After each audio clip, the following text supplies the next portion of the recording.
Hello students, good morning. We are going to continue with chapter number 19. We are going to read on a topic more and more expenses. मतलब और भी ज़्यादा खर्चे. The next 20 years saw even more changes. Without cows and buffaloes, there were no cow dung to be used in the fields as fertilizers. अब जो वो बाजरे का सीड है वो कह रहा है कि 20 साल में तो और भी बहुत सारे चेंजेस आ गए. अब ट्रैक्टर्स आ गए थे खेती में खेती करने के लिए, तो काउज और बफेलोज नहीं रहे थे, और काउज एंड बफेलोज नहीं थे तो फर्टिलाइजर्स भी नहीं थे. Hasmukh had to buy expensive fertilizers. The new kinds of seeds were such that the crops were easily affected by harmful insects. अब हसमुख भाई जो है उनको बहुत महंगे फर्टिलाइज़र खरीदने पड़ रहे थे, क्योंकि अभी उनको काउज और बफेलोज नहीं थे, तो काउडंग नहीं मिल रहा था, जो नेचुरल फर्टिलाइज़र है वो नहीं मिल रहा था, और इसीलिए बहुत खर्चा करना पड़ता था. फिर जो न्यू सीड्स थे, जैसे ये वीट है, कॉटन है, जो उगा रहे थे, उसको इंसेक्ट्स भी आसानी से लग जाते थे. Medicines had to be sprayed on the crops to keep away the insects. Oh, what a bad smell these had and how expensive they were. अब ये क्रॉप्स को इंसेक्ट्स लग जाते थे, तो वहाँ पे मेडिसिन्स भी छिड़कनी पड़ती थी ताकि इंसेक्ट्स वो क्रॉप्स को खा ना जाए. पर जब वो मेडिसिन्स छिड़कते थे तो उसमें से बहुत गंदी बास आती थी, और ऊपर से ये बहुत महंगे भी होते थे. एक्सपेंसिव का मतलब होता है बहुत महंगा. The canal water was not enough for the new crops. All the farmers used pumps to lift the water from deep under the ground. To meet all these expenses, loans had to be taken from the bank. Whatever little profit was made was used to repay the loan. अब क्या हो गया, अब खेती में जो canal से water आ रहा था उतना भी काफ़ी नहीं था, क्रॉप्स के लिए और भी पानी की ज़रूरत पड़ती थी, तो लोग अंडरग्राउंड से पानी को खींचते थे पंप की हेल्प से, और फिर इसके लिए भी तो पैसे चाहिए, तो लोगों को क्या करना पड़ता था, बैंक से लोन लेनी पड़ती थी, बैंक से पैसे लेने पड़ते थे, और अगर बैंक से पैसे लिए हैं तो वापस रिटर्न भी तो करने हैं, तो इसको रिटर्न करने के लिए लोग बहुत मेहनत करते थे, बहुत मेहनत करनी पड़ती थी. But there was a little profit. Everyone was growing cotton, so the cotton prices were not as high as before. The soil itself was no longer the same. अब प्रॉफिट थोड़ा बहुत तो होता था, पर बहुत मेहनत करने के बाद अब क्या हो गया, सब कॉटन का क्रॉप्स उगाने लग गए, तो कॉटन का क्रॉप सब कॉमन हो गया, तो उसके प्राइसेस जैसे पहले थे वैसे नहीं रहे, और सॉइल भी पहले के जैसी फर्टाइल नहीं रही. The soil itself was no longer the same. Growing the same crop over and over and using so many chemicals has affected the soil so much that now nothing could grow well there. अब वहाँ पे खेत में same crops उगा रहे थे, वही medicines use कर रहे थे, फिर मैन मेड फर्टिलाइज़र, ठीक है, आर्टिफिशियल फर्टिलाइज़र यूज़ कर रहे थे, केमिकल वाले फर्टिलाइज़र यूज़ कर रहे थे, तो इसके कारण क्या हो गया, वहाँ की खेत की जो मिट्टी थी वो पहले के जैसे फर्टाइल नहीं रही, क्रॉप्स उगाने के लिए अच्छी नहीं रही. It was becoming difficult to earn a living by farming alone. अब क्या हो गया, जो फार्मर्स थे उनके लिए बहुत डिफ़िकल्ट हो गया, सिर्फ खेती करने से वो लोग कमाई नहीं कर पाते थे, उनको फार्मिंग के साथ कुछ और भी काम करना पड़ता था. Hasmukh too changed with the times. He is often tense and angry most of the time. His educated son Paresh did not want to do farming. अब क्या हो गया, धीरे धीरे ये सारी टेंशन बढ़ने लगी, तो हसमुख का जो नेचर है, हसमुख का जो स्वभाव है वो भी चेंज होने लग गया, वो भी टेंशन में रहने लगा, उसको बहुत गुस्सा आने लग गया. और उनका जो बेटा है, हसमुख का जो बेटा जिनका नाम परेश है, उनको अभी फार्मिंग नहीं करनी थी, क्योंकि परेश को पता था कि अब फार्मिंग से कोई कमाई नहीं होने वाली है. तो उन्होंने क्या किया, see he now started to work as a truck driver. After all, the bank loans still had to be repaid. Often Paresh doesn't come home for days. अब क्या हो गया, परेश ने क्या किया, ट्रक ड्राइविंग का काम स्टार्ट कर दिया, वो ट्रक ड्राइवर बन गया, क्योंकि लोन्स भी, पैसे भी तो देने थे बैंक को, पैसे भरने थे, और परेश क्या करता था, ट्रक ड्राइवर था, इसीलिए बहुत दिनों तक वो घर पे भी नहीं आ पाता था. At times he is away for a week. 2 days back when he came home, Paresh started looking for something. Ba, he asked his mother, where is दादाजी's wooden seed box?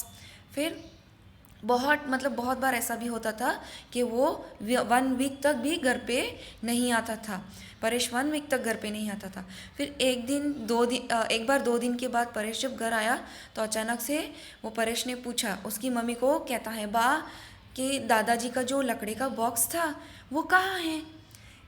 It will be useful to keep the screws and tools for the truck. Now, do you understand why I told you my story? अब वो दादाजी के जो लकड़े का wooden जो box था जिसमें दादाजी सब सीड्स संभाल के रखते थे, वो क्यों मांग रहा था? क्योंकि अब वो सीड्स को तो लोग भूल गए थे, लेकिन वो इसीलिए मांग रहा था, परेश वो बॉक्स इसके लिए मांग रहा था क्योंकि वो चाहता था कि वो बॉक्स के अंदर स्क्रूज और जो टूल्स होते, जो हथियार होते, जो ट्रक में यूज़ होते हैं, वो उसके अंदर संभाल के रख पाए। इसीलिए वो सीड कहता है कि अब आपको पता चला कि मैंने अपनी स्टोरी क्यों बताई है, क्योंकि सारे लोग हमें भूल चुके हैं, अब हमें कोई याद नहीं करता है। Now we are going to read Bhaskar Bhai's farm. As we entered Bhaskar Bhai's farm, we were surprised. There were dead leaves, wild plants and grass everywhere. Some of the tree branches seemed to be dry, as if eaten by insects. अब भास्कर भाई के farm की बात हो रही है, तो जैसे ही भास्कर भाई के फार्म में हम लोग एंटर हुए तो हम लोग ने देखे वहाँ पे डेड लीव्स, फिर वाइल्ड प्लांट्स थे और ग्रास बिखरी हुई थी वहाँ पे हर जगह पे, और ट्री की जो ब्रांचेस है वो जैसे सूख गई थी और इंसेक्ट्स ने उसे खा लिया हो वैसे लग रहा था। At places we saw some plants with colorful leaves. Why these? Bhaskar Bhai said they were croton plants which gave him a signal when the soil became dry. फिर हम लोग ने पूछा भास्कर भाई से, ये सारी चीज़ें क्यों, ये कलरफुल लीव्स वाले प्लांट्स भी दिख रहे हैं वहाँ पे, वैसा क्यों? तो भास्कर भाई ने कहा ये सारे क्रोटॉन प्लांट्स हैं जो उन्हें सिग्नल देते हैं जब सॉइल ड्राई हो जाती है, मिट्टी में पानी नहीं होता है। We were surprised how he explained that the roots of the croton do not go deep in the ground. So, when the top layer of the soil becomes dry, the croton leaves bend and become limp. This signal tells Bhaskar Bhai which part of his farm needs to be watered. अब जो croton plant है उसका जो root है वो एकदम ground के अंदर डीप नहीं जाता है, और जब ग्राउंड को ऊपर के लिए फर्स्ट लेयर में जब पानी सूख जाता है तो तुरंत वो जो लीव्स है, क्रोटन प्लांट के लीव्स है, वो सूखने लग जाते हैं, और इससे पता चल जाता है कि ये मिट्टी अब सूख रही है, इसलिए हमें यहाँ पे पानी डालना चाहिए। We found the soil soft and crumbly. We could see tall coconut trees full of fresh coconuts. We thought he must be using some special fertilizers. अब जब हम वहाँ पे फार्म में गए थे तो वहाँ पे कुछ जगहों पे सॉइल बहुत सॉफ्ट थी, बहुत अच्छी थी, और वहाँ पे टॉल कोकोनट ट्रीज भी थे, बहुत फ्रेश कोकोनट्स उगे हुए थे उसके ऊपर।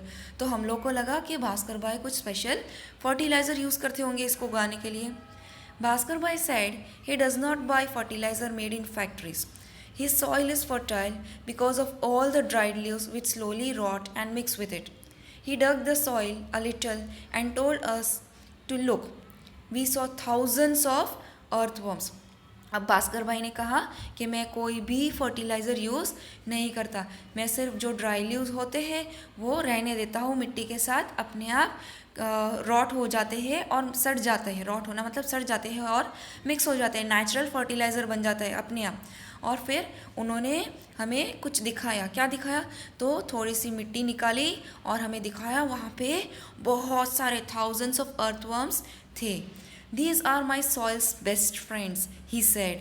The earthworms soften the soil as they keep digging underneath to make my tunnels.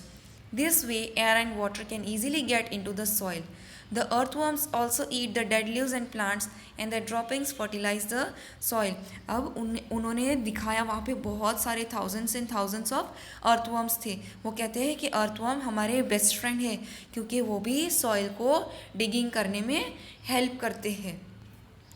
Praveen told us about his uncle in the city who has dug a pit in his garden. फिर प्रवीण नाम का एक इंसान है, उन्होंने अपने uncle के बारे में जो सिटी में रहते हैं उनके बारे में बताया। उन्होंने कहा कि उन्होंने एक गार्डन बनाया है अपने ही सिटी में, अपने ही घर में। He puts dried leaves in the pit along with all the kitchen waste, peels of vegetables and fruits and left over food. Pit का मतलब होता है खड्डा, उन्होंने खड्डा बनाया है और वहाँ पे वो क्या करते हैं, वहाँ पे वो जो पिट जो खड्डा है उसके अंदर ड्राइड लीव्स डालते हैं, फिर किचन वेस्ट मतलब पील्स का मतलब होता है छिलके, वेजिटेबल्स के और फ्रूट्स के छिलके, और जो भी लेफ्ट ओवर फूड जो भी बचा हुआ खाना है वो सारा वो खड्डे के अंदर डालते हैं। He also has earthworms in the pit, they turn the waste into compost means a natural fertiliser. फिर वो पिट मतलब वो खड्डे के अंदर अर्थवर्म्स भी उन्होंने रखे हैं, और ये अर्थवर्म्स क्या करते हैं, ये जो सारी चीज़ें जो केले मतलब फ्रूट्स के छिलके हैं, वेजिटेबल्स के छिलके हैं, जो लेफ्ट ओवर फूड है, वो सारी चीज़ों को वो लोग नेचुरल फर्टिलाइज़र में टर्न कर देते हैं, उनको खाते हैं, सड़ा देते हैं और वो नेचुरल फर्टिलाइज़र में टर्न हो जाता है। So his uncle gets good fertiliser without spending extra money. फिर इसीलिए वो अंकल को क्या मिलता है, नेचुरल फर्टिलाइज़र मिलता है, बाज़ार से फर्टिलाइज़र उनको ख़रीदना नहीं पड़ता है। We all had some fresh coconuts from the farm, they were really tasty. We also learn so much about a new way of farming. फिर लास्ट में हम लोग ने सबने फ्रेश कोकोनट का वाटर पिया और वो बहुत टेस्टी था, और हम लोग ने फार्मिंग के बारे में बहुत कुछ सीखा। Okay children, thank you. We will see in the next video. Have a nice day.